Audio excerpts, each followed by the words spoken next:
నిజంగా భవిష్యత్తు ఏంది? అమెరికా పంపలేరు, ఆడిపోతే వాడు ట్రంప్ వద్దంటాడు, ఇక్కడ ఉంటే లీకేజీలు, లేకుంటే ప్రైవేట్ కార్పొరేట్ విధానం, వైద్యం ఇంత దుర్మార్గంగా ఉంటే దేశం విపరీతంగా ఎదుగుతుంది, అదే అవుతుంది అవుతుందని ఆ దేశం కానీ రాష్ట్రం కానీ ఈ ప్రమాదాలు ఉన్నాయి. అభివృద్ధి లేదని కాదు, గతకాలం ఆ కరువు బీభత్సంతో స్వాతంత్రోద్యమం నాటికి కూడా మారలేదంటలేము. కానీ చాలా పాలకులు చిత్తశుద్ధితో నిర్వర్తిస్తే చాలా చిన్న అంశాలు ఇవి. ఇది ఒక నక్సలైట్ ఉద్యమం సమస్య కాదు, ఇది ఒక ప్రాజెక్టు రేట్ల సమస్య కాదు, ఇది లేకుంటే మనుషుల మనుషులను ప్రవృత్తి మార్చేది కాదు.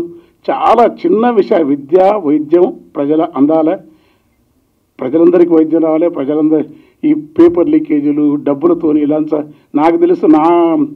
ఎంతోమంది మా పీరియడ్లో మేము ఒక చైర్మన్ ఉండేప్పుడు నేను గ్రూప్ 2లో నేనే కోచింగ్ ఇచ్చేది. నేను 4th కానీ ఇక్కడ PhDs అని దాంట్లో కోచింగ్. నా పరీక్ష రోజు నేను పోతే నాకు జరిగిన ఎగ్జామ్ మామూలు ర్యాంక్ వస్తాను అనుకో. అట్లాంటివి ఇప్పటికీ మా మా మా బంధువు ఉన్నాడు ఆయన, నీకు తెలుస్తలేదు మీ పిల్లగానికి కూడా వస్తుంది, నువ్వు పోయి కలువు అని అంటే నిజంగా అట్లా జరుగుతాయని నేను నవ్వినారు. అంటే ఇలాంటివన్నీ దారుణంగా వ్యవస్థలో ఎన్నో జరుగుతున్నాయి. ర్యాంకులు రావటం మొదలుకొని ఇవి జరగటం అని, అందులో అసత్యాలు ఏం లేవు, అవి ఏం లేవు. ఆ పిల్లలు చూస్తుంటే ఆ పిల్లల బాధ, ఆడు తండ్రిని వదిలిపెట్టిపోయినప్పుడు సేమ్ ప్రతి ఇంట్లో జరిగే సంఘటనే.